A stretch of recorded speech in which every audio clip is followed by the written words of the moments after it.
ang mga kwento ng pag-ibig, kwento ng buhay at kwento ng pag-asa dito sa Barangay Love Stories. Love Stories.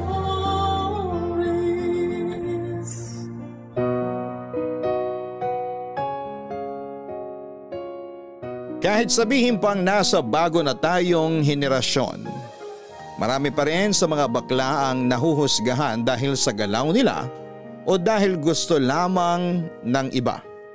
Hindi pa rin talaga nawawala ang mga mapanghusgang tao sa tuwing may nakakasalubong na bakla. Ikaw, minsan ba'y hinusgahan mo rin sila? Dear Papa Dudut, ako nga pala si Anthony, 35 years old at taga Valenzuela. Isa akong mapagmahal na anak. Isang bagay na talagang proud akong ipagkalandakan. Hindi man ako magaling mag-alaga ng karelasyon, pero nakababawi naman ako sa mga magulang ko.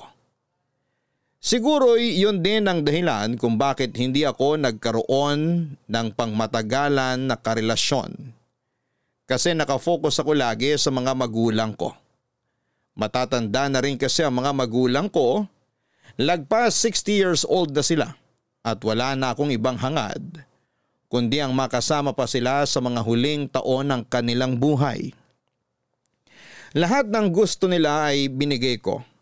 At para maibigay ko lahat ng hiling nila, lalo na yung mga material na bagay, nagsumikap talaga ako sa trabaho. Hindi ko hinayaan na mabakante ako lalo't yun lang ang solusyon para mabigyan ko sila ng mga bagay na hindi nila nakuha noong kabataan nila.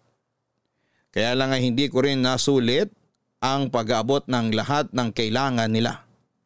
Dahil isang araw ay inatake sa puso ang tatay ko. Lugmok ako noon at hindi halos makausap. Hindi ko maintindihan kung bakit kailangang mawala agad ng tatay ko. Kailangan kong maging matatag pa rin sa kabila ng mabilis na pagkawala ng tatay ko dahil meron pa akong nanay na umaasa sa akin. Si Nanay Maria. Nakita ko kung gaano siya naapektuhan sa pagkamatay ng tatay ko. Halos hindi na siya umimik lalo na noong nailibing na si tatay. Lagi lamang itong tumatambay sa maliit na kwartong pahingahan ni tatay. Dating opisina yon ni tatay noong naging barangay kagawad siya. At noong nag-retire na siya ay ginagamit pa rin niya ang kwartong yon bilang pahingahan lalo na tuwing pagkatapos kumain sa tanghali at ilang oras bago matulog. Paboritong lugar yon ni tatay. Kaya doon tumatambay si nanay mula noong nailibing na ang aming padre di pamilya. Napakasakit na makitang malungkot na nakaupong mag-isa roon si nanay. Kaya isang araw ay nilapitan ko siya para sabihin ang plano ko.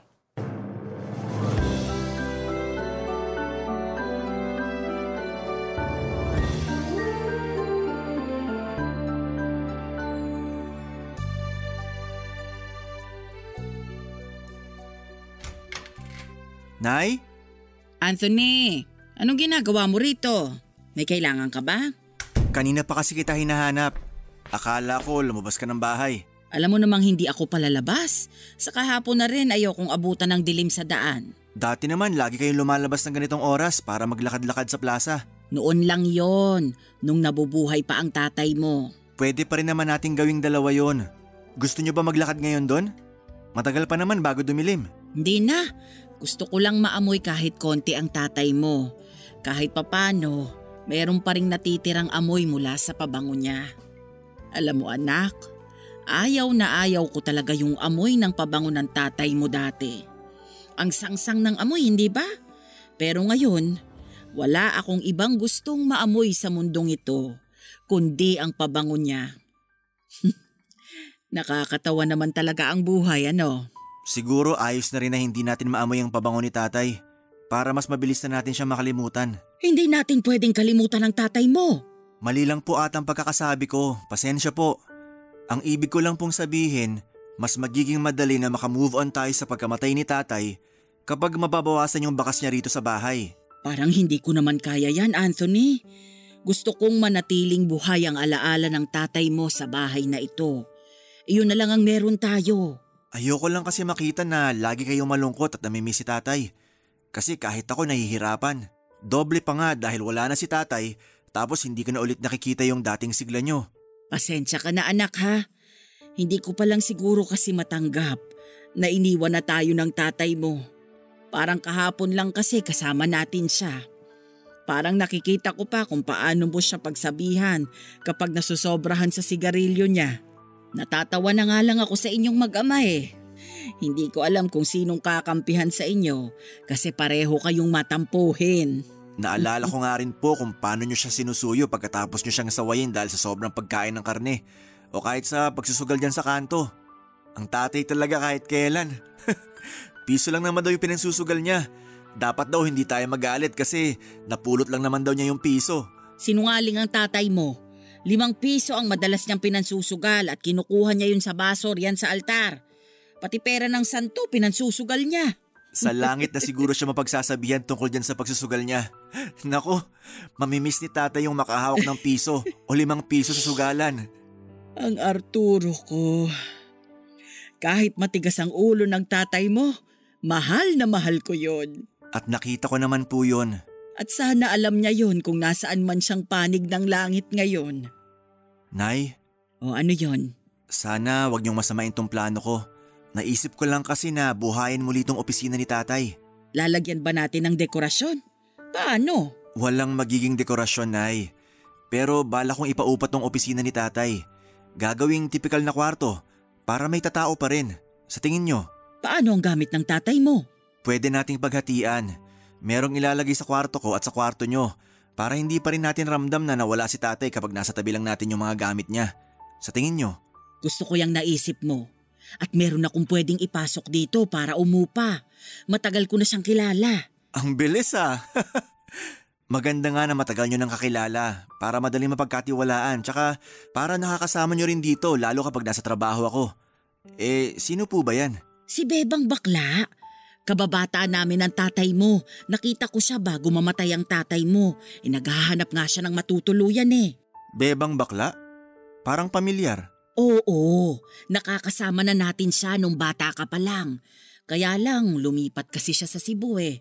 Pero ngayon, nakabalik na ulit siya rito sa atin. Mabait yun. Ay teka, tatawagan ko na siya.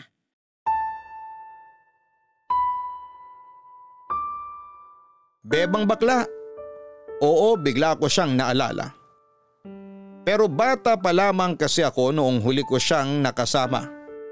Kaya wala akong masyadong naging alaala sa kanya. Si nanay na nga lang ang nagkwento na si Bebang daw ang pinakamalapit niyang kaibigan. Palibase kay edad lamang nila ni tatay at nakakasundo pa raw niya sa maraming bagay. Nakita ko kung gaano kasaya ang mukha ni nanay nung binanggit niya ang pangalan ni Bebang. Kahit na hindi ako komportable na magpatira ng bakla sa bahay namin, pumayag pa rin ako para muli kong masilayan ang ngiti ni nanay. Mabilis lang na nakausap ni nanay si Bebang at napapayag na nga niyang tumira ito sa bahay namin. Nakiusap si nanay na huwag mahala ng upa dahil nagsisimula pa lang daw ulit sa buhay itong si Bebang. Pumayag na rin ako dahil ang totoong habol ko lang naman noon ay may makasama si nanay habang wala ako. Pagkatapos noon ay masayang nagkwento si nanay tungkol sa kanilang dalawa ni Bebang. Habang doon kami sa loob ng dating opisina ni tatay, panay ang bida ni nanay kay Bebang. Nalaman ko na madiskarte sa buhay si Bebang. Wala siyang trabahong permanente tulad ng iba na nagtatrabaho sa mga opisina. Pero nakayanan niyang magkaroon ng sapat na pera sa mga pa-extra niya. Nasabi rin ni nanay na habi nitong gumawa ng kwintas na sampagita at ipinamimigay niya yon sa mga mahahalagang tao sa buhay niya. Lalo kapag nararamdaman niyang kailangan nila ng bango ng sampagita para muling sumaya. Naniniwala raw kasi si Bebang na ang bango ng sampagita ay pinasadya ng Diyos. para makalimutan mo panandalian ng problema at lungkot na iniisip mo. Turo raw yon sa kanya ng lola niya at nakagawian na niya yon hanggang sa kanyang pagtanda. Sabi nga rin ni nanay, nagbibigay din daw noon si Bebang ng sampagita sa kanilang dalawa ni tatay dahil napapadalas daw noon ang hindi nila pagkakaunawa ang mag-asawa. Naniniwala si nanay na ang bango ng sampagita ang siyang nakaayos sa relasyon nila ni tatay. Hindi ko man yon pinapaniwalaan. Pero kung yun naman ang nagbibigay ng magandang alaala kay nanay sa relasyon nila ni tatay, ay hahayaan ko na.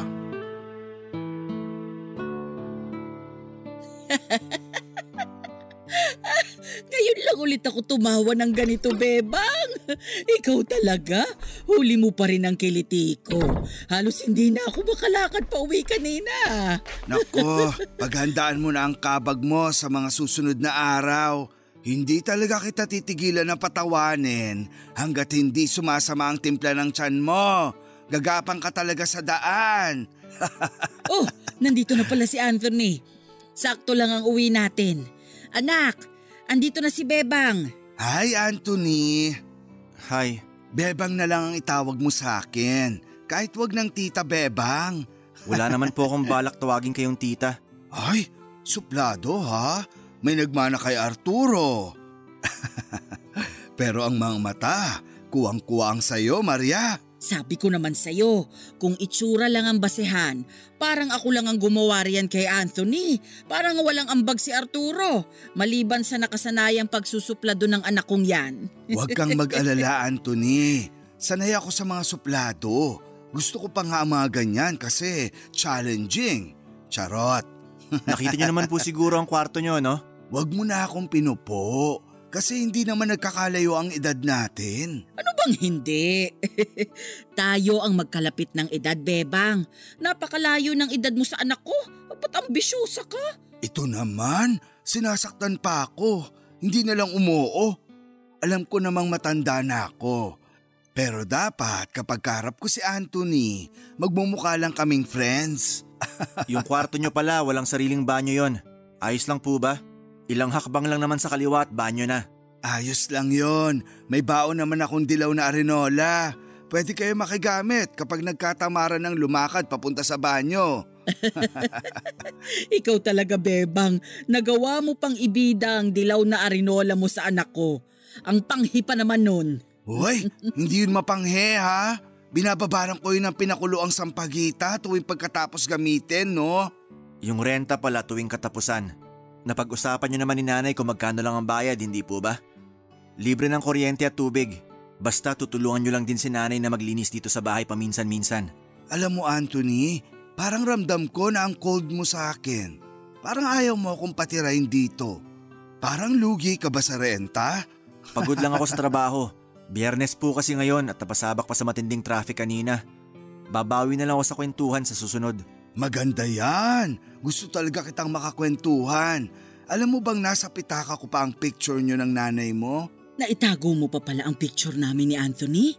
Akala ko'y naiwala mo na. May pagkaburara ka kasi sa gamit. Burara ako pero dalawang bagay ang hindi ko hayaang mawala sa akin. Ang dilaw na arenola at ang picture nyong dalawa. Pwede na kayong umikot-ikot dito sa bahay para makabisa nyo na. Papasok lang ako sa kwarto ko para makapagpahinga na. Si nanay na lang po bahala sa inyo. Ayaw mo ba munang makipagkwentuhan sa amin ni Bebang? May binili kaming sapin-sapin dyan sa kanto kanina. Pagsaluhan natin bago ka matulog. Hindi na po, Nay. Nakakain na rin ako kanina ng mani at chicharon habang nasa daan. Kailangan ko na rin kasing magpahinga. Sumasakit na kasi ang ulo ko dahil sa init. O sige, magpahinga ka na, Anthony. Ang nanay mo na ang bahala sa akin. Ito nga pala ang sampagita. Isabit mo sa bandang ulunan mo. Makakatulong ang bango niyan para mawala ang sakit ng ulo mo. Ayos ah. Pangpabango ng arenola, pangpawala pa ng sakit ng ulo. Hindi mo alam kung gaano ka-effective ang sampagita sa lahat ng bagay. Hayaan mo, papatunayan ko sa'yo. Sa mga susunod na araw na kakailanganin mo, aabutan kita lagi. Matamis ang naging ngiti ni Bebang habang inaabot sa akin ang kwintas ng sampagita. Napilitan akong tanggapin yon dahil nga nakatingin na rin sa akin si nanay at parang nakikiusap na huwag ko yung tanggihan. Pagkatapos noon ay nagmadali na akong pumasok sa kwarto. Pagkapasok ko at agad kong binasura ang sampagita at nilayo pa yon sa akin para hindi ko maamoy. Hindi ako natutuwa sa amoy ng sampagita pero mas lalong hindi ako natutuwa kay Bebang. Alam kong naramdaman naman niya na hindi ko siya gusto. Hindi ako magaling magtago ng emosyon o nararamdaman ko kapag kaharap ko ang isang tao. Kapag ayaw ko sa iyo, makikita mo yon sa mga mata ko. Kaya lang ay kailangan ko siyang pakisamahan dahil kaibigan siya ni nanay at nakikita kong napapasaya niya ang nagluluksa kong ina. Titiisin ko na lamang ang lahat alang-alang sa reyna ng aming tahanan. Mabigat kasi talaga ang loob ko kay Bebang dahil bukod sa masyado siyang madaldal ay dahil may issue rin ako sa mga bakla. Huwag niyo sana akong husgahan pero may nangyari kasi noon na hindi ko makalimutan. At bumabalik yon sa aking alaala kapag nakikita ko si Bebang. Nakadagdag pa ang mga tingin niya sa akin na parang nang-aakit at naglalandi. Ayaw ko noon at hindi ako komportable. Kaya nga mabilis akong nagpaalam na pumasok na sa kwarto dahil pakiramdam ko. Pinagnanasaan ako ng kaibigan ng nanay ko. Sa mga sumunod ngang araw ay sinubukan kong iwasan siya para hindi ko makita ang paraan ng pagtingin niya sa akin. Hindi ko alam kung malisyoso ba ako sadyang may bubog lang ako sa nakaraan. Pero sa tuwing nakakaharap ko ang baklang si Bebang, hindi ko mapigilang makaramdam ng galit at pagkailang. May something kay Bebang na hindi ko magustuhan. Hindi ko naman yon sinabi kay nanay dahil ayaw ko namang malungkot siyang muli. Kaya susubukan kong pakalmahin ang nanghuhusga kong utak alang-alang sa aking ina. Noong nag-aaral pa lamang ako sa kolehiyo ay madalas na akong lapitan ng mga bakla. Lagi nila akong hinaharot dahil ako raw ang tipo nila.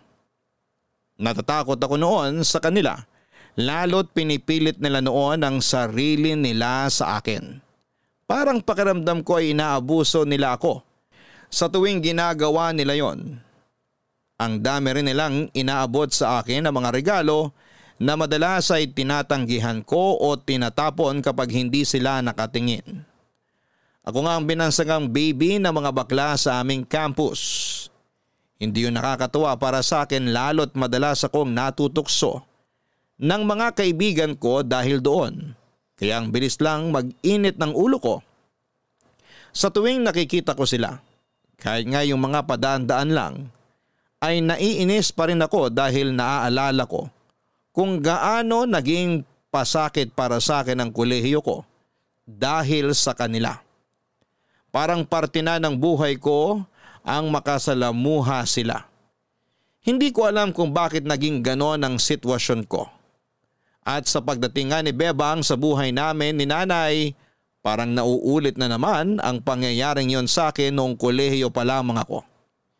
Hindi ko magawang ikwento yon kay nanay at lalong-lalo na kay Bebang dahil alam kong mas kakampihan niya ang mga kabaro niya kesa sa akin.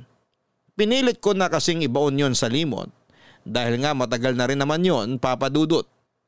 Kaya lang, noong nagpakita si Bebang sa akin, doon ko na-realize na hindi pa pala ako handang makisalamuha sa mga katulad niya. Sinubukan ko naman siyang iwasan pero mahirap kapag nasa isang bahay kayo.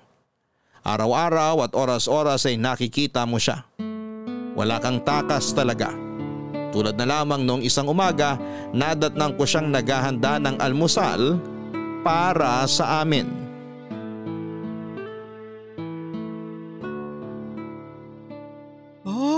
At ikaw lang ang aking kakantahan. Oh, Anthony! Gising ka na pala. Good morning sa'yo, handsome. Asan si nanay? Lumabas saglit, bumili ng arnibal. Balak daw niyang gumawa ng taho na merienda natin mamaya. Umaupo ka na riyan. Nagluto ako ng jumbo hotdog at bilog na itlog. Hindi muna ako kakain. Parang busog pa ako mula kagabi. Maglalakad muna ako sa plaza. Naku, kumain ka pa rin. Magtatampo ang nanay mo kapag hindi ka kumain. Siya ang nag-request na ito ang iluto ko sa almusal. Kasi sabi niya, mahilig ka raw sa hotdog at itlog. Tama ba? Hindi naman masyado.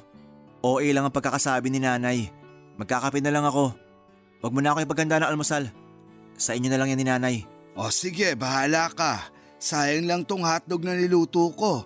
Naparami pa naman ako ng luto. Hindi ka naman kasi nagtatanong kung gusto ko bang kumain o hindi. Anong oras ba makakabalik si nanay? Kanina pa ba siya lumabas? Pabalik na rin siguro yun. Baka hinarang pa ng mga tsismosa dyan sa daan. Alam mo naman ng mga marites na kapitbahay nyo. Laging ina-update ang nanay mo sa mga latest chismis. Okay. Day off mo pala, no? Yup. Teka, kanina pa kita dinadaldal. Hindi pa pala kita nasasalukan ng kape. Kukuha lang ako ng tasa. Ako nang bahala sa kape ko, Bebang. Tinatansya ko lang muna ang sarili ko.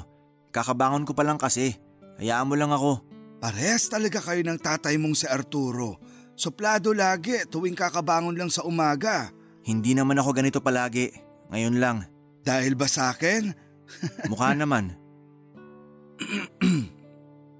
May ginawa pala akong sampagita ice cream kagabi. Wala namang lasang sampagita yun. Pero amoy lang ang meron. Masarap. Dinamihan ko ng gatas. Gusto mo ba? Sampagita ice cream sa almusal? Pass. Pwede mo namang kainin na lang pag magmemeryenda pagkatapos ng pananghalian. Mukhang mainit mamaya. Sakto ang ice cream. Hindi ako kumakain ng ice cream kahit mainit. Pero alam mo, pwede mo ring ihalo ang sampagita ice cream sa kaping barako. May tawag dun eh. Nakalimutan ko na pero pang sosyal nga raw yun. Nakatikim na ako nun sa dati kong boss. Masarap naman. Baka lang kako magustuhan mo. Huwag mo nang ipilit sa akin yung mga gusto mo. Magkaiba tayo. Gusto ko lang namang makipagkwentuhan sa'yo. Napapansin ko kasi mula nung dumating ako rito, halos ayaw mo nang lumabas ng kwarto para lang maiwasan ako. Asan na ba kasi si nanay? Natuyo na ba yung mga sampagita na binigay ko sa'yo? Di ko alam. Baka. Sige, gagawa na lang ulit ako ng bago bukas. Pupunta kami ng nanay mo sa San Pedro, Laguna para kumuha ng sampagita. Huwag mo nang isama si nanay sa mga paganyan mo. Matanda na siya. Baka mahirapan siya sa biyahe. Naku, malakas pa rin kami ng nanay mo, no? Ako nga kahit ganito na ang edad ko, nakakalakad pa ako ng ilang kilometro. Wala naman akong pakialam sa'yo. Kay nanay ako nag-aalala. Ang sakit naman, pero tama ka nga. Hindi nga siguro kami magkasing tuhod ng nanay mo. Meron pa ata akong natitirang isang kwintas ng sampagita sa kwarto ko. Yun na lang muna ang gamitin mo. Ayoko nga ng sampagita. Bakit ba mapilit ka? Akala ko kasi nagustuhan mo. Kasi tinatanggap mo naman lahat ng inaabot ko. Tinatanggap ko para matapos na lang yung usapan. Tsaka para hindi sumama ang loob ng nanay ko. Hindi ko alam kung bakit ang bilis lang naubos ng pasensya ko ng mga oras na yon. Siguro'y tama nga si Bebang. Katulad ko si tatay na bugnutin sa umaga. O sadyang dahil lang yon kay Bebang. Noong nakaharap ko kasi siya at nagpatuloy siya sa pagsasalita, bigla akong nanginig at biglang may naalala. Naalala ko minsan ang baklang kaklase ko na nakasama ko sa isang group project ay ginawan ako ng hindi maganda. Nasa bahay nila kami para doon gawin ang project namin sa school. Inabot kami ng madaling araw sa paghahabol para sa deadline. Dahil nga hindi ako sanay magpuyat kaya sumakit ng malala ang ulo ko. Sinabi niyang umidlip muna ako sa kwarto niya at sila muna ang bahala sa pagtapos ng project namin. Agad naman akong pumayag dahil malala na ang sakit ng ulo ko. Humiga ako kaagad sa kama niya at makalipas ang ilang minuto ay nakaramdam na lamang ako na may pumasok din sa kwarto. Pumasok ang baklang kaklase ko. Hindi ko naman inisip na may gagawin siyang hindi maganda sa akin. Kwarto naman niya yon at baka naman kasi may kukunin lamang siya. Nakapikit lang ako noon pero nakikiramdam pa rin ako. Akala niya siguro ay tulog na ako noon dahil bigla niyang hinawakan ang maselang parte ng katawan ko.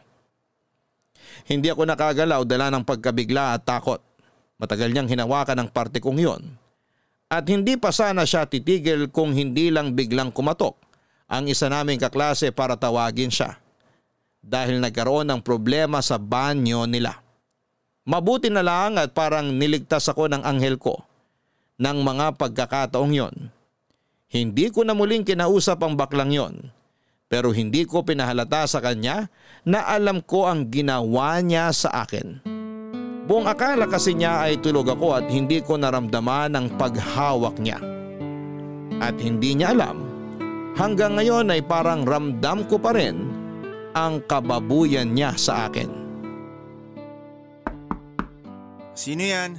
Ako to, anak. Pagbuksan mo naman ako ng pinto. Nay, bakit po? Pwede bang pumasok dito sa kwarto mo? Oo naman po, pasok kayo. Nakausap ko kanina si Bebang. Doon daw muna siya matutulog sa kaibigan niya. Ah, okay. Anak, may problema ka ba kay Bebang? Ha? Bakit naman ganyan ang tanong mo sa akin, Nay? Nasabi sa akin ni Bebang. Sobra naman palang pagiging sumbongera niya. Ay hindi siya nagsumbong. Napansin ko na parang aligaga siya at malungkot. Kaya kinausap ko. Nalaman ko na natatakot siya sa'yo dahil sa inasta mo kaninang umaga nung wala ako. Ang kulit kasi niya. Pinipilit niya akong kumain ng almusal. Tapos pinipilit pa niya akong bigyan ng sampagita. Panglalambing lang naman niya ang sampagita. Nasabi ko naman sa'yo yun, di ba? Kapag napapansin niya na hindi maganda ang timpla ng ugali ng kaharap niya, binibigyan talaga niya ng sampagita para umaliwalas ang mukha. Ayoko naman kasing masamain yung binibigyan niya sampagita. Kaya lang sobrang kulit na niya eh. Kakagising ko lang tapos tatadda rin niya ako ng kadaldalan niya. Nagmamagandang loob lang naman siya eh. Wala kasi kayo kanina eh. Kaya hindi niyo nakita kung paano niya ako kulitin. Kahit wala ako kanina, may napansin akong kakaiba sa'yo mula nang tumira rito si Bebang. Lagi kang nagkukulong sa kwarto mo. Hindi mo siya matignan sa tuwing nakakasalubong mo siya kapag magbabanyo ka. Ayaw mo ring makisabay sa aming kumain. Pati ba ako ay madadamay sa kung anumang galit na nararamdaman mo kay Bebang? Makikisabay na akong kumain sa inyo sa susunod para matapos na tong issue. Hindi lang naman yung pagsabay sa pagkain, anak. Iba talaga ang trato mo kay Bebang. Ayaw mo bang tumira siya rito? Yung totoo? Siguro oo. Hindi lang kasi ako komportable sa mga tingin niya sa akin. Parang nababastusan ako sa mga tingin niya. Alam mo bang may problema sa mata si Bebang? Problema sa mata? Ay mukhang hindi mo pa nga alam. Ganun lang talaga makatingin yon dahil halos wala na siyang makita. Hindi na nadadaan sa salamin ang problema niya sa mata. Mukha lang normal ang mga mata niya. Bakit hindi niyo sinabi sa akin dati? Naiilang kasi siyang ipagsabi ang tungkol sa mga mata niya. Pakiramdam niya mahina ang tingin sa kanya ng mga tao kapag nalalaman ang tungkol doon. O wag mo sasabihin sa kanya na alam mo na ha? Magtatampo yun sa akin. Bilin pa naman niya na wag kong ipapaalam sa'yo. Kaso, napag-iisipan mo ng hindi maganda ang mga tingin niya, kaya kailangan ko na tuloy sabihin. Nakakahiya naman pala na napag-isipan ko pa siya ng masama dahil sa mga tingin niya. Akala ko kasi pinagnanasaan niya ako. Anak, hindi ganoon si Bebang. Kahit bakla yun, hindi siya pumapatol sa kahit na sinong lalaki. Ramdam lang niyang pagiging pusong babae. Pero ni minsan, hindi siya nagkaroon ng interes na pumatol sa lalaki. Pakiramdam daw kasi niya kasalanan yun sa Diyos. Kahit ilang beses kong sinasabi sa kanya na wala namang kaso, pero siya tong may paninindigan na huwag makipagrelasyon sa lalaki. Nakipagrelasyon ba siya sa babae? Ay mas lalong hindi. Sapat na sa kanya na siya lang mag-isa. Masaya naman siya sa buhay niya. Kaya anak, sana pagkatapos nito, maging ayos na kayo. Maniwala ka, walang masamang tinapay kay Bebang. Bilang matagal na niyang kaibigan at bilang nanay mo, alam kong hindi ka mapapahama kung makikipaglapit ka sa kanya. Susubukan ko po. Yan lang naman ang gusto kong marinig sa'yo. Oo siya, Magpahinga ka na riyan at alam kong maaga pa ang pasok mo. Sasabay ako sa iyo paalis bukas at mamamalengke rin ako. O siya, good night anak. Good night, Nay.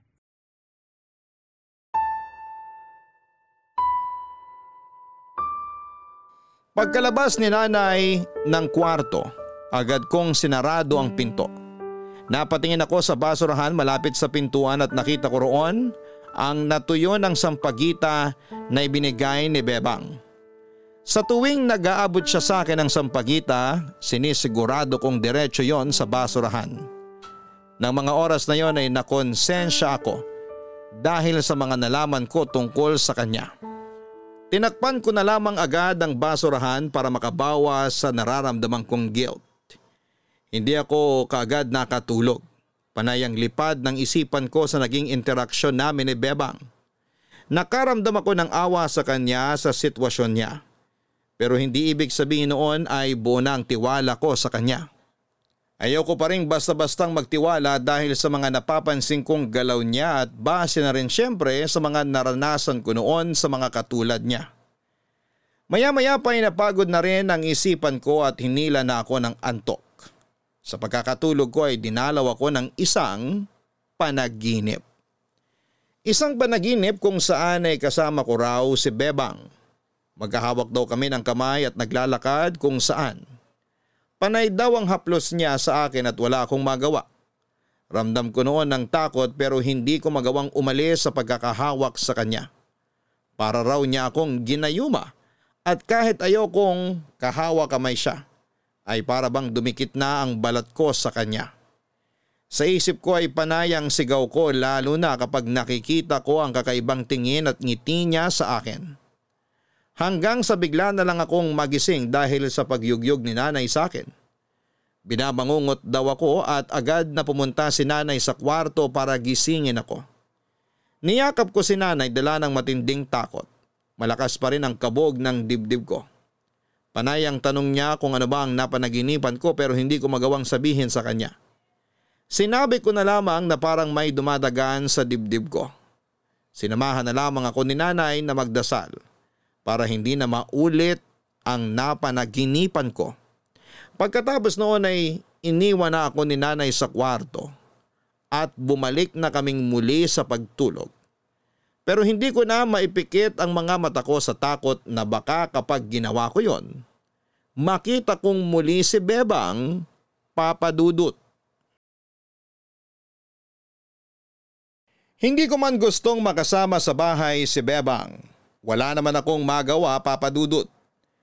Nakakontrata rin kasi siya sa amin ng 1 taon. Bukod doon ay talagang malapit sila sa isa't isa ni nanay. Mabilis magtampo si nanay kapag hindi ko pinapakita ng maayos si Bebang. Lagi kaming tinitingnan ni nanay sa tuwing nakikita niyang nasa isang area lamang kaming dalawa ni Bebang. Parang binabantayan ako lagi ni nanay para hindi makagawa ng masama sa kaibigan niyang bakla. Kaya imbes na maiparamdam ko kay Bebang na hindi ako komportable sa kanya, hindi ko tuloy magawa. Pero mabuti na rin yon dahil baka makatulong nga yon para maging maayos na rin kaming dalawa.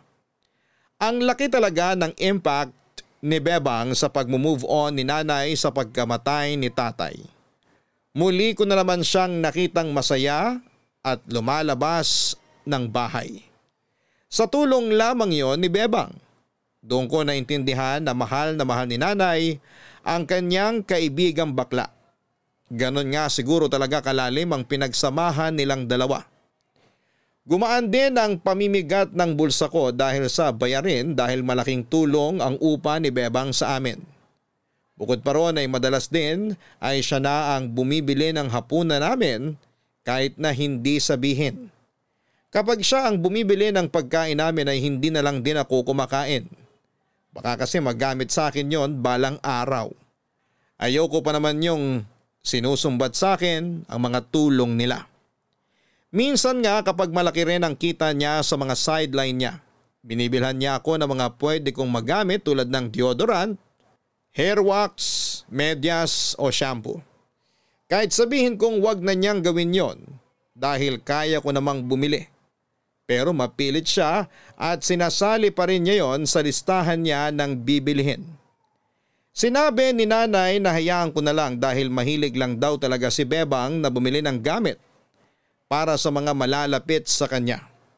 Nagpasalamat na lang din ako kay Bebang, siguro iparaan nga talaga niya yon para umamo ako sa kanya. Pero kahit ganun pa man, lagi ko pa ring binabantayan ang sarili ko kapag nasa paligid siya. Mahirap na, hindi pa buo ang tiwala ko sa kanya. Ang sakit na ng tiyan ko katatawa, Bebang. Tama na nga. Huwag mo na akong patawanin. Naririnig na ako ng kapitbahay. Baka akala nila'y sinasapian na ako ng masamang espiritu. Itawa mo lang yan, Maria. Hayaan mo ang mga makakarinig para mabilis kang matunawan. 2 araw ka ng constipated eh. Eh ikaw naman kasi, puro karne ang pinapalamon mo sa akin. Bukas, gulay naman ang ilibre mong hapunan sa amin. Mas gusto ko yon. Tumigil ka nga. Kalabasa o patatas lang naman ang gulay na kaya mong kainin. Mapagpanggap. O Anthony, mabuti naman at nakauwi ka na. Kanina ka pa namin hinihintay. Nag-fishball lang kami ng katrabaho ko, Nay. Baka hindi na rin ako makasabay sa inyo na kumain ng hapunan. Naparami yung sausaw ko ng fishball. Kumain na rin kami ng nanay mo. May kutob na kasi kami na hindi ka ulit sasabay sa amin. Tama nga ang hula namin. Oh, Maria, pwede na tayong manghula sa Quiapo. Pero kung gusto mo pang kumain, andun sa mesa yung ulam. Pork chop at hotdog. Busog pa kasi talaga ako. Kahit nga tubig, di nakasya sa tiyan ko eh. Sige po, mauna na ako sa kwarto. Aayusin ko pa pala yung mga damit ko sa cabinet. Inaayos na namin kanina ni Bebang, pati yung ibang gamit mo na nakakalat. Pumasok po kayo sa kwarto ko? Eh, huwag kang magalit ha. Wala lang kasi kaming magawa ni Bebang kanina. Lalabas sana kami para mamasyal, pero biglang umulan kaya tinamad na kami. Kaya sinabay na lang namin sa paglilinis yung kwarto mo. Tinahi ko na rin pala yung mga brief mo. Huwag ka sanang magagalit ha. Galit kasi ako sa mga butas at hindi naalagaan na salwal. Bakit naman pati yun pinakailaman? Para tumibay pa yung mga brief mo, anak. Eh nagkukuripot ka pa naman pumili ng bagong brief. Pero personal na gamit ko kasi yun. Sabi naman sa inyo huwag kayong papasok ng kwarto ko na walang paalam eh. Sa akin ka na lang magalit kasi ako naman tong nagpumilit kay Bebang. Siya pa nga tong nagsabi na huwag na naming pasukin ang kwarto mo. Huwag niyo na po siyang ipagtanggol, Nay. Parehas lang kayong mali rito. O edi sorry na. Huli na yon. Hindi na mauulit. Sana lang talaga. Sorry Anthony ha. Hindi naman masama ang intensyon namin. Ano pa bang magagawa ko? Eh ginalaw niyo na lahat ng brief ko. Ay, sige po.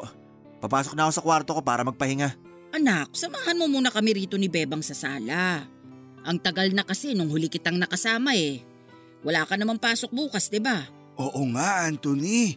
Nagsasawa na akong kakwentuhan tong nanay mo. Paulit-ulit na lang yung mga sinasabi. Huwag ka nang magpabunot ng uban sa akin bukas ha. Bakla ka talaga. Kailangan lang kitang siraan para pumayag na tong si Anthony na makimbanding sa akin. Sa susunod na lang. Gusto ko na kasi magpahinga. Please anak, minsan lang. Malapit na naman kasi ang birthday ng tatay mo at… Ay… Pero kung kailangan mo nang magpahinga, eh sige, okay lang. Sige na nga po. Ano bang gusto niyong pag-usapan natin? May girlfriend ka na ba? Parang masyado na atang personal kung yan ang gusto niyong pag-usapan. Tama yung tanong ni Bebang. Gusto ko ring malaman kung meron ka na bang nobya para naman maimbitahan namin dito. Paramihin natin ang dumadalaw dito sa bahay para mas lalong sumigla rito. Wala akong girlfriend, Nay. Baka boyfriend ang meron. Biro ba yan? Oo sana. Ang seryoso mo kasi masyado, Anthony. Nasisira ang cute face mo. Halika nga rito at mamasahihin kita. Huwag mo akong hawakan! Anthony! Kadiri kang bakla ka! Wala namang mali Huwag siya. mo akong hawakan sabi eh! Subukan mo lang talaga at makakatikim ka ng di maganda. Natulala si nanay at hindi malaman ang gagawin sa mga narinig nitong sinabi ko kay Bebang. Masyadong mataas ang emosyon ko ng mga oras na yon. Hindi na ako nakapagtimpi lalo na nung hinawakan na niya ang likod ko. Nakaramdam agad ako ng pandidiri at malakas na kabog sa dibdib. Kahit si Bebang ay nagulat din at parang napahiya. Napansin kong namula ang mga pisngi niya at halos hindi na nga makatingin sa akin. Nagmadali akong pumasok sa kwarto pagkatapos ko siyang sigawan at pagbantaan. At bago pa ako mapagsabihan ni nanay, bago pa niya ako makumbinse na masyado akong malisyoso sa mga pinapakita at pinaparamdam sa akin ni Bebang. Hindi ko lang kasi makwento sa kanya kung bakit ganon kainit ang ulo ko sa mga bakla. Hindi nalaman ni nanay ang tungkol sa mga nangyari sa akin dati sa kamay ng mga baklang nakilala ko. Ayoko ring sabihin yon sa kanya dahil ayokong kaawaan niya. Ayoko rin sanang mabalikan pa ang madilim na nakaraan na yon. Pero parang inihaharap yung muli sa akin sa katauhan ni Bebang. Hindi ko pa pala naikwento, meron pa akong isang experience sa isang bakla. Professor ko siya nung kolehiyo. Hindi ako makapag-exam noon dahil wala akong permit. Hindi kasi ako nakapagbayad ng tuition dahil na ospital si tatay at nagamit ang sahod nito para sa pagpapagamot niya. Graduating student pa naman ako noon at hindi ako pwedeng ma-delay, lalo't finals na. Nakiusap ako sa professor kong bakla na kung pwedeng mag-promissory note na lamang ako. Nangako ako na babayaran ko ang tuition. Marami na akong naisip na pwede kong ibentang gamit noon para may pambayad para sa tuition ko. Pero alam kong kailangan ko ng kaunting oras para magawa yon. Kaya lang ay tinanggihan ng professor ko ang promissory letter dahil hindi nga rin talaga yon tinatanggap sa aming university lalo't finals na. Mangiyak-ngiyak ako noon at hindi malaman ang gagawin. Hanggang sa bigla ko na lamang naramdaman na hinawakan ako ng professor ko sa maselang kong parte ng katawan. Hindi ako kaagad nakagalaw. Muli ay nanumbalik ang mga alaala ng mga baklang nag-take advantage sa akin noon. Mangiyak-ngiyak ako noon. Gusto ko lang tumakbo pero bigla niyang pinangako na kapag pumayag siyang hawakan lang, ang maselang parte ko ay siya na mismo ang magbabayad ng tuition ko para makapag-final exam na ako. Pikit mata akong pumayag at sa loob lang ng ilang minuto, pinagsamantalahan ako ng baklang professor ko. Huwag niyo akong istorbohin. Ayoko makipag-usap sa inyo. Anthony, pagbuksan mo na ako ng pinto. Huli na to. Hindi na kita kukulitin at iiwasan na kita sa mga susunod kung yun ang kailangan mo. Totohanin mo yan. Pangako.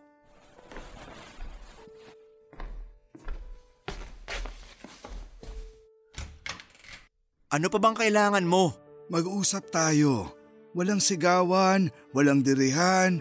Andito ako para makipag-ayos sa'yo. Wala akong gagawing masama sa'yo. Nag-aalangan akong papasukin ka rito sa kwarto. Wala akong tiwala sa'yo. Ayos lang. Dito na lang tayo sa pintuan mo mag-usap. Asan ang nanay? Tulog na. Huwag kang mag-alala. Kung ayaw mong ipaalam sa kanya tong magiging pag-uusap natin, sige lang. Basta gusto ko, maplansya na tong gusot natin. Ayokong may samaan tayo ng loob dahil nasa iisang bubong lang tayo. Nagkamali nga ako na pinasilong ka sa bubong namin. Kung gusto mo akong umalis, pwede ko namang gawin. Bukas na bukas din. Kahit gustuhin ko man, ang nanay pa rin ang pipigil. Aminin na natin na masyadong malakas ang kapit mo sa nanay ko. Kaya hindi ka pwedeng umalis dito. Pero paano ang sitwasyon nating dalawa? Kaya mo pa ba akong sikmurain? Huwag ka lang paharang-harang sa daanan ko. Ayokong makita ang mukha mo. Kaya umiwas ka na lang palagi pag naririnig mo na ako. Ang imposible naman ang pinapagawa mo. Maliit lang ang bahay nyo at sa ayaw at sa gusto mo, magkakasalubong tayo. Gumawa ka ng paraan para hindi tayo magkasalubong. At ang nanay mo, sa tingin mo hindi siya makakahalata kung mag-iiwasan tayo? Anong gusto mong gawin ko? Tanggapin ka ng sapilitan? Ayoko nga sa'yo eh. Parang hindi na ikaw yung batang Anthony na naging paborito ako. Ewan ko lang kung naaalala mo pa, pero nung bata ka pa lang, lagi mo akong hinahanap sa mga magulang mo. Lagi mong inaabangan ang mga lobo na binibili ko sa luneta. Yung mga cake sa birthday mo, hindi mo na ba naaalala? Panunumbat ba yan? Magkano bang ginastos mo sa mga lobot cake? Babayaran ko na lang para hindi mo na magamit para konsensyahin ako. Hindi kita sinusumbatan. At mas lalong hindi ko gagamitin ang mga laalang yon para konsensyahin ka. Lahat yon ginawa ko dahil para na kitang anak. Parang anak. Pero yung mga tingin at hawak mo sa akin, parang gusto mo akong pagnasaan. Ganun ba ang turing sa anak? Wala akong ganong intensyon. Yan ba ang tingin mo sa mga ginagawa ko?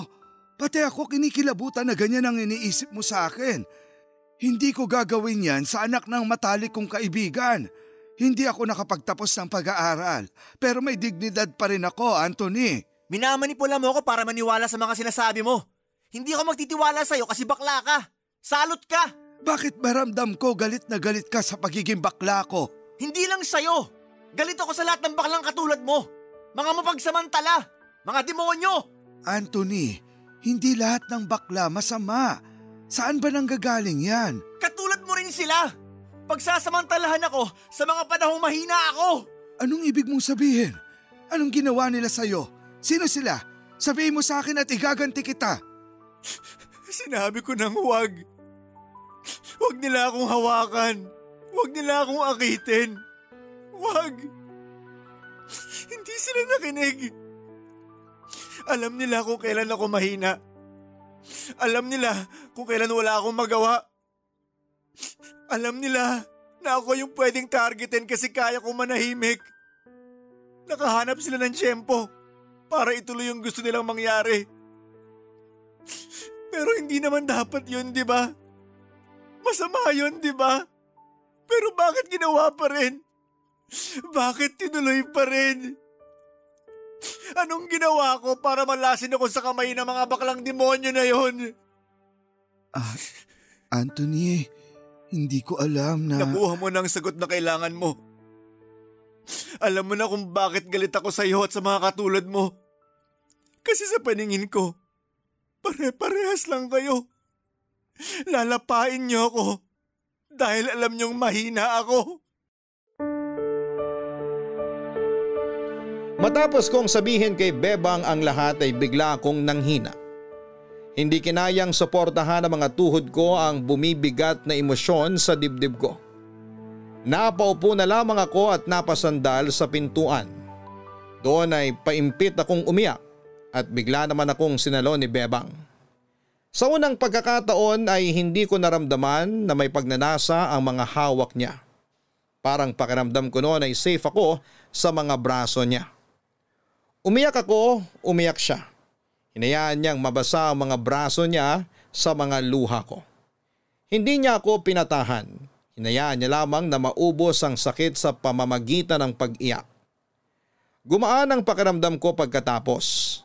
Parang yun lang ang kailangan ko noon para mawala kahit papaano ang nalalasahan kong pait sa kahapon. Pagkatapos noon ay nanatili kaming nakaupo sa sahig at nakasandal sa pintuan. Kinuwento ko sa kanya ng kusa ang lahat ng mga nangyari sa akin. Ramdam ko ang galit sa mga mata ni Bebang kahit na hindi siya umiimik sa mga sinusumbong ko. Para akong nakahanap ng kakampi. Kahit sabihin pang kabaro niya ang gumawa sa akin ng masama. Madaling araw na nang matapos ang usapan namin. Doon na nagsimulang mawala ang galit at takot ko kay Bebang. Hindi naman pala siya katulad ng ibang bakla. Bago siya bumalik sa kwarto ay nagtanong siya kung handa ko na raw bang ipaalam kay nanay ang lahat. Umiling ako. Hindi pa ako handa sa magiging reaksyon ni nanay. Alam kong masasaktan siya at hindi pa man siya nakakabangon sa pagkamatay ni tatay.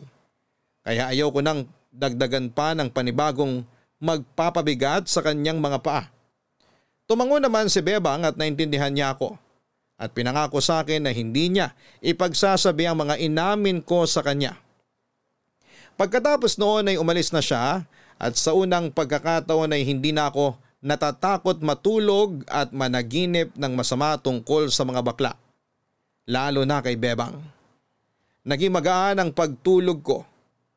Kinabukasan pagising ko ay may nakasabit na kwintas ng sampagita sa doorknob ng pinto ko. Napangiti ako. Hindi na ako galit sa mga sampagita ni Bebang. Mabango na yon sa pang-amoy ko. Dahil siguro'y bumango na rin ang tingin ni Bebang sa paningin ko. Mula nang naging komportable akong ipakita kay Bebang ang kahinaan ko, doon na kami nagsimulang maging malapit sa isa't isa. Hindi niya ginamit ang kahinaan kong yon para mangsamantala. Yun naman ang kinatuwa ko sa kanya kaya mabilis lang gumaan ang loob ko sa kanya. Natuwa pa ako na hindi na niya kailanman binuksan ang topic tungkol sa past ko. Nirespeto niya ang kagustuhan kong kalimutan ang mga yon. Parang wala nga siyang nalaman, hindi siya naiilang sa akin. Pinaramdam niya na mas importante ang ngayon kesa sa nakaraan. Doon mas lalong tumaas ang respeto ko sa kanya. Hindi nga rin niya sinabi kay nanay ang lahat.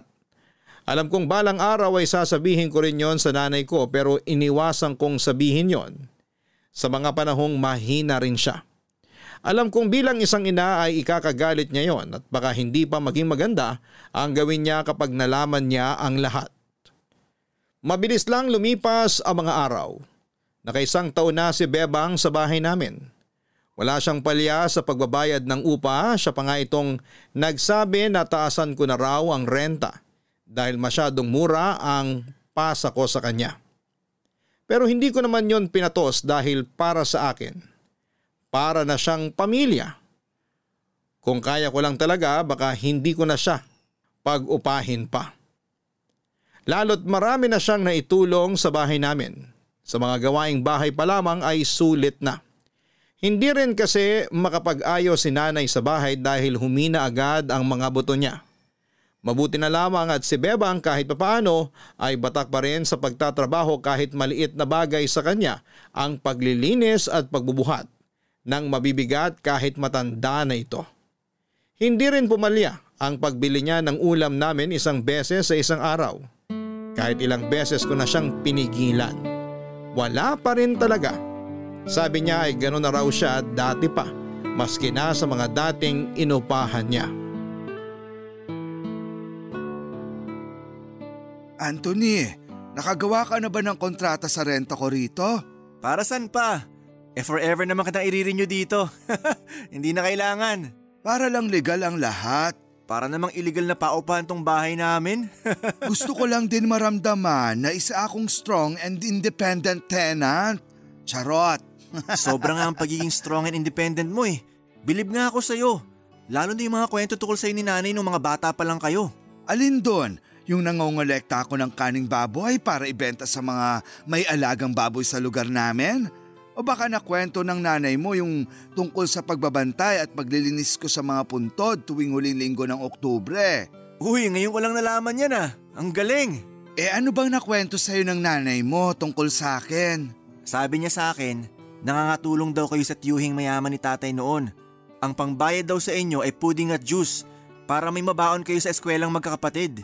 Oo. Paminsan-minsan kapag masaya ang tiyuhin ng tatay mo, inaabutan naman niya kami ng konting barya at minsan pag Pasko, binibigyan niya ako ng isang salop na bigas. Tapos kasama ka rin daw nag-aani ng palay tuwing Marso? Aba oo naman, bata pa ako noon, mga 14 o 15 ata ako nung naturuan ako mag-ani ng palay. Habang yung mga kaedaran ko nagsasaya dahil nga wala na silang pasok sa eskwela, ako naman ay nagpapapawi sa bukid. Sayang din kasi yung bayad na bigas at malagkit sa akin. Nagagamit namin yung malagkit para gumawa ng mga kakanin na binibenta namin sa bayan tuwing pista. O di naman kaya nagagamit namin tuwing mahal na araw. Bumibili kasi ang mga pari sa amin ng mga kakanin para ipakain sa mga kasali sa pabasa. Madiskarte talaga. Magiging madiskarte ka talaga kapag hindi ka nabiyayaan ng magaan na buhay. Hindi ka pa nakapagtapos ng pag-aaral, no? Hindi naman lahat para sa eskwela. Hindi ko naman sa sinasabing wag nang mag-aral dahil mahalaga pa rin na may natapos ka. Pero may mga katulad ko na hindi para riyan. Naging ayos naman ang buhay ko. Hindi man kasing rangya tulad ng iba ang buhay ko. Pero sapat na at hindi naman ako nagugutom. Tapos tuwing katapusan ng buwan, nakakapag-abot din ako ng tulong sa mga batang ulila na nasa pangangalaga ng mga madre sa probinsya namin. Alam mo, tumaas lalo ang tingin ko sa'yo. Baka konting kwento mo pa sa mga pinagdaanan at mga kabutihan mo lumagpas na sa dulo ng universe na paghanga ko sa'yo. Kaya nga siguro wag ko na lang ikikwento ang lahat sa'yo para bastusin mo pa rin ako. Uy, hindi na yun mangyayari. Pinagsisisihan ko na nga yung pambabastos ko sa'yo noon kasi maayos ka naman pala talagang tao. Masyado lang ako mapanghusga. Hindi ka naman mapanghusga. Inabuso ka ng mga kauri ko. Kaya kung may lata ka ng galit sa kanila at sa akin mo ibubuhos, maiintindihan ko. Grabe ka talaga. Very understanding. Konti na lang, mafo-fall na ako sa'yo. Yan pa naman ang hanap ko sa isang karelasyon. Anong sabi mo? Sabi ko, konti na lang, mafo-fall na ako sa'yo. Kaya tipirin mo ang kabutihan mo sa akin kasi naku lang talaga. Bawiin mo yung sinabi mo. Ha? Bakit? Biro lang naman. Kaya totoo, biro. Huwag kang magkakamaling sabihin o isipin man lang yan. Ayos ka lang ba? Wala naman akong intensyong masama sa sinabi ko. Pinuri lang kita. Alam mo mabuti pa, umalis ka muna sa harapan ko. Baka hindi kita matansya at kung ano pang masabi ko sa'yo. Dali! Bebang! Sinabi ko nang umalis ka Alis! Nabigla ako sa pagbabago ng mood ni Bebang dahil lang sa simpleng biro ko. Masyado na ba akong naging komportable sa kanya at hindi ko namalayan na nakaka-offend na para sa kanya ang biro ko. Hindi ko naman tototohanin ang naging biro kong yon. Lalaking lalaki ako at sigurado ako doon. Siguro minsan talaga ay hindi ko lang napag-iisipan ng tama ang sinasabi ko. Doon ako madalas napapahamak Pero hindi ko maintindihan kung bakit ang bilis magalit ni Bebang sa biro ko kilala ko pa naman siya bilang maunawain at maintindihing tao. Hindi ako kaagad umalis noon sa harapan niya kahit pinapaalis na niya ako. Gusto kong ipaliwanag na walang totoo roon sa sinabi ko. Pero pinagtulakan niya ako. Hanggang sa ako na rin mismo ang nahiya sa mga nangyari. Nagmadali akong pumasok sa kwarto at hindi ako noon lumabas hanggat alam kong nasa paligid lang si Bebang. Mula noon ay nagbago na ang turingan namin sa isa't isa. Nagbalik kami sa ilangan pero sa pagkakataong yun ay siya naman ang umiiwas. Gusto ko na siyang kausapin ulit para magkaayos na kami at namimiss ko na kasi yung mga usapan namin at tawanan. Lalo na kapag kasama namin si nanay. Nakakamiss din yung namamasyal kaming tatlo ni nanay tuwing wala akong pasok. Madalas nga ay libre ni Bebang ang lahat. Lahat yon ay hindi na namin nagagawa mula nung nagalit siya sa akin dahil sa pagbibiro ko. Hindi ko naman nagawang sabihin yon kay nanay. Pakiramdam ko naman ay nakakahalata na rin si nanay dahil hindi naman kami nag-uusap ni Bebang. Hindi lang umiimik si nanay pero alam kong nakakaramdam siya. Mabuti na lang kahit papaano ay hindi ako inusisa ni nanay tungkol doon kasi hindi ko alam kung papaano ko ipapaliwanag sa kanya ang naging biro ko na minasama naman ni Bebang. Hinayaan ko na lamang muna. Baka sa mga susunod na araw ay bumalik muli ang maayos na samahan namin ni Bebang. Pero habang hindi pa ay irerespeto ko ang kagustuhan niyang umiwas sa akin.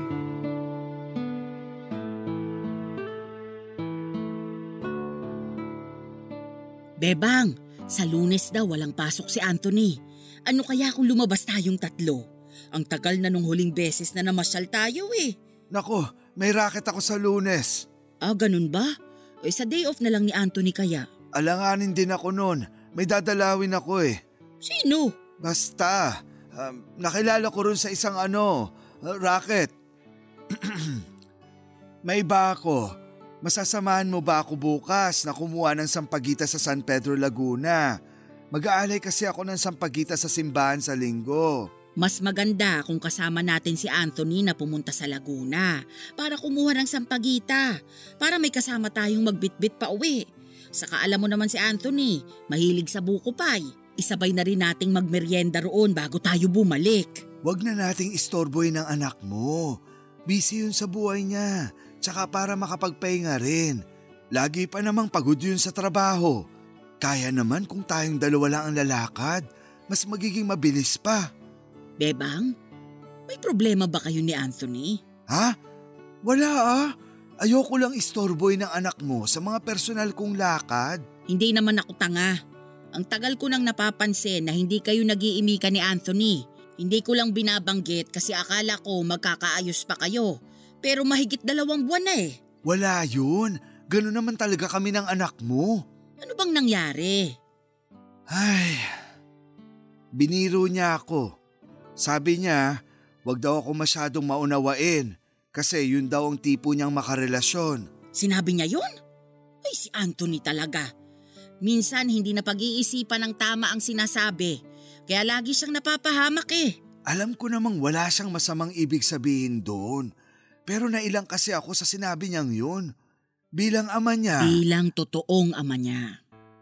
Ay, Maria, dapat na ba nating sabihin sa kanya? Nasa tamang edad naman na siya para malaman ang totoo. Na ako ang tunay niyang ama at hindi si Arturo. Gusto ko na ring sabihin sa kanya. Kaya nga pinabalik kita rito sa Valenzuela para makuha ang loob niya at makaamin na tayo.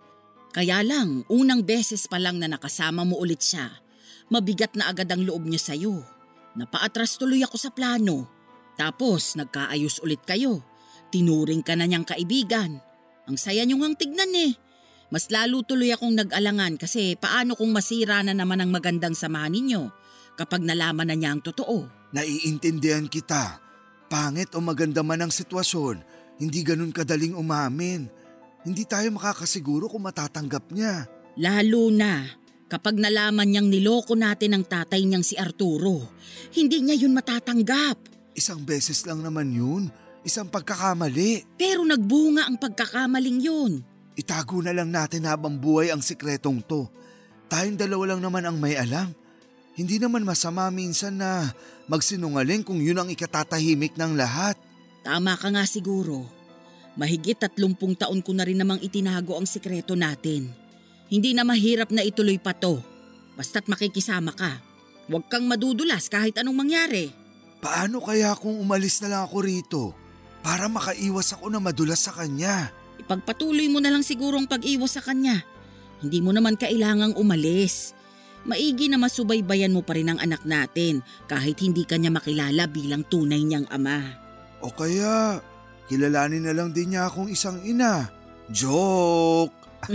Nagawa mo pang magbiro, nasa problemadong sitwasyon na nga tayo.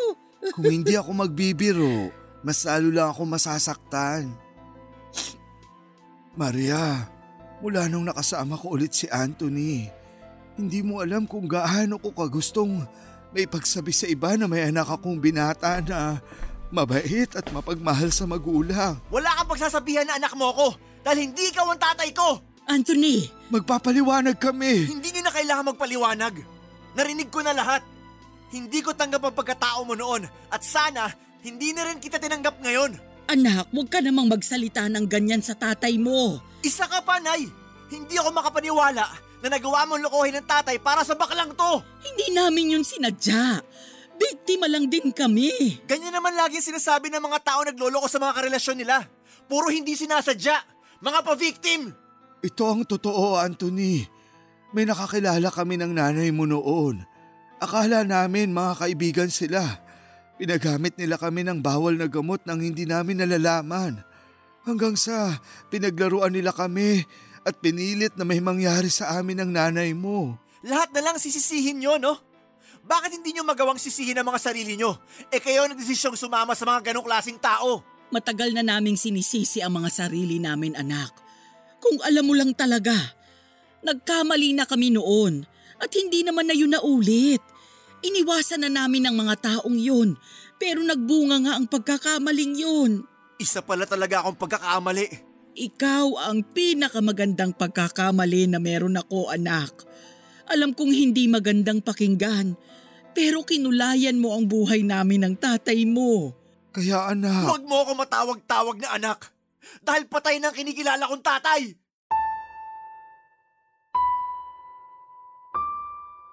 Hindi ko na sila hinintay pa na kumbinsihin akong patawarin sila.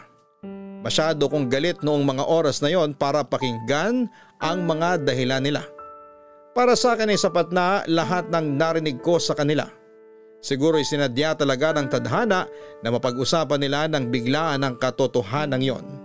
At siguro'y sinadya din ng tadhana na umuwi ako ng maaga mula sa trabaho para mapakinggan lahat ng yon.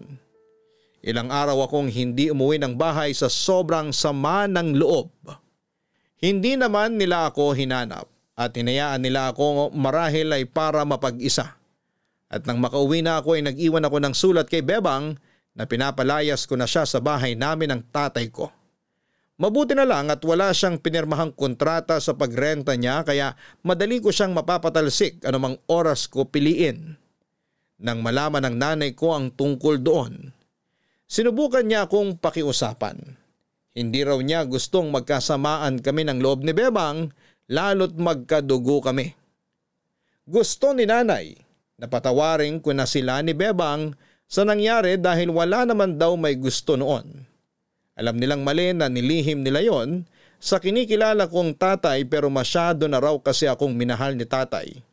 Kaya natakot na rin si nanay na aminin ang totoo dahil ayaw niyang bawiin ang sayang nararamdaman ni tatay nang isinilang ako. Doon ako mas lalong nagalit dahil hanggang sa huling hininga ni tatay ay nagawa siyang pagtaguan ni nanay ng isang masakit na sikreto. Parang natraidor si tatay doon kahit sabihin pang ako ang bunga ng lahat ng yon. Umalis na si Bebang sa bahay. Ayaw ko nang makibalita kay nanay tungkol sa kanya.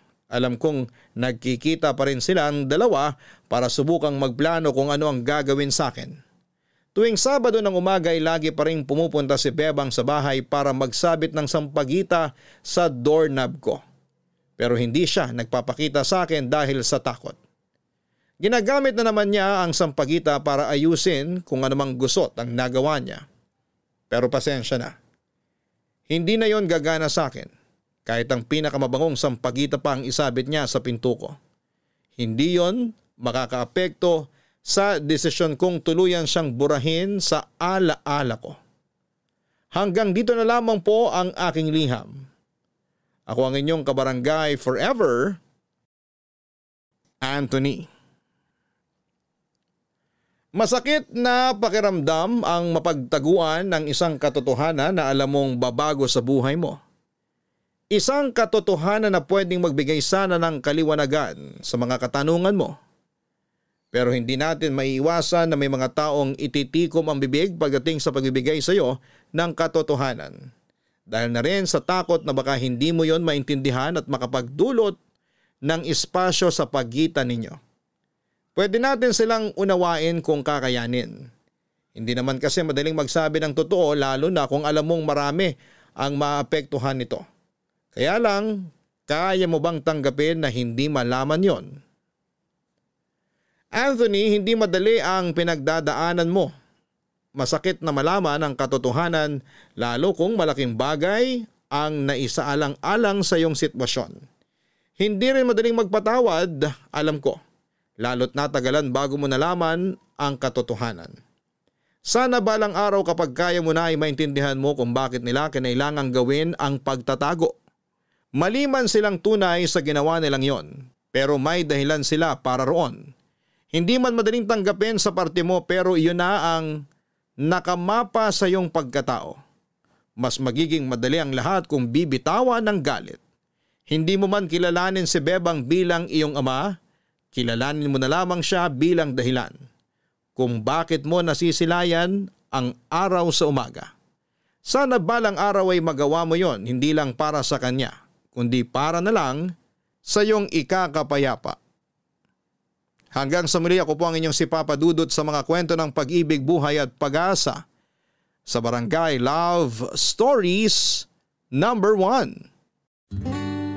Ang tindi ng Barangay Love Stories na to Hindi mo aakalaing talaga, literal na plot twist ang ending.